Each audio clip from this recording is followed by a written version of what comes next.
दोस्तों कभी आपने देखा है कि सिंगल टाइम फ्रेम एनालिसिस से ज़्यादा मल्टी टाइम फ्रेम एनालिसिस का यूज़ करना ज़्यादा बेटर रहता है, जिससे आपको कन्विक्शन और क्लैरिटी और एक्यूरेसी तीनों ही ज़्यादा हाई हो जाती हैं। इस वीडियो के अंदर में हम इसी का ब्रेकडाउन करेंगे, समझेंगे कि कैसे अपनी कन्विक्शन को बढ़ाएं, एक्यूरेसी को बढ़ाएं और नॉइज़ को अपने ट्रेडिंग सेटअप से हटा दें। So let's start. सबसे पहला चीज़ आपको समझना है कि आपका सेटअप क्या है। सेटअप के बेसिस पर ही आपका टाइम फ्रेम बनेगा। अगर आप बिगनर हैं तो सोचेंगे कि सेटअप का मतलब क्या हुआ। सेटअप इन द सेंस कि आपका स्कैल्पिंग का सेटअप है, इंट्राडे का सेटअप है, स्विंग ट्रेडिंग का सेटअप है, या फिर उससे भी बड़े टाइम फ्रेम का पोजिशनल सेटअप है, या फिर आप एक इन्वेस्टर हो। इस वीडियो में बेटर क्लैरिटी के लिए हम लोग समझ के चलते हैं कि हमारा सेटअप पोजिशनल है, जिसमें हम वीक्स टू मंथ्स का होल्डिंग करने वाले हैं। सेम वे में आप कहीं ना कहीं स्विंग ट्रेडिंग को भी समझ सकते हो, जिसमें आपका टाइम फ्रेम थोड़ा छोटा हो जाएगा। उससे पहले हम समझेंगे मल्टी टाइम फ्रेम एनालिसिस का यूज करने का बेनिफिट क्या है। बेसिकली दोस्तों होता क्या है, जो बड़े टाइम फ्रेम के पार्टिसिपेंट हैं, जो मार्केट को रोटेट करते हैं, उनके हाथ में फंड ज़्यादा है, नॉलेज ज़्यादा है और वो पावर रखते हैं कि मार्केट को डायरेक्शनली रोटेट कर पाएँ। इसका मतलब ये हुआ कि उनका डायरेक्शन होगा तो थोड़ा ज़्यादा टाइम तक चलेगा और क्लैरिटी के साथ चलेगा।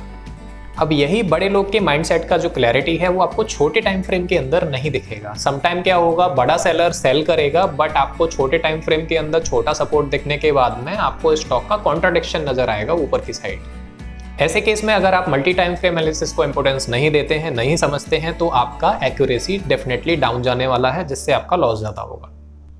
तो आपको समझना ये है कि बड़े टाइम फ्रेम को ज़्यादा रिस्पेक्ट देना है, तो हमारी जो एनालिसिस स्टार्ट होगी वो छोटे टाइम फ्रेम से ना होके बड़े टाइम फ्रेम से स्टार्ट होगी।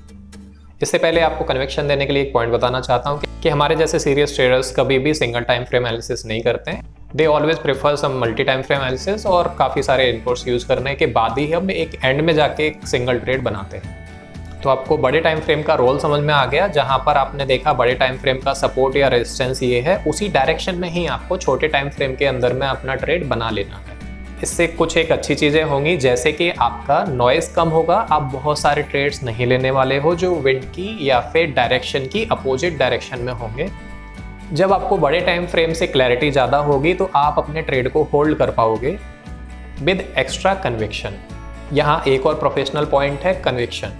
दोस्तों आपको बहुत क्लियर समझना होगा, trading is not always about forecasting the market, but it is about the managing your risk and reward with higher conviction.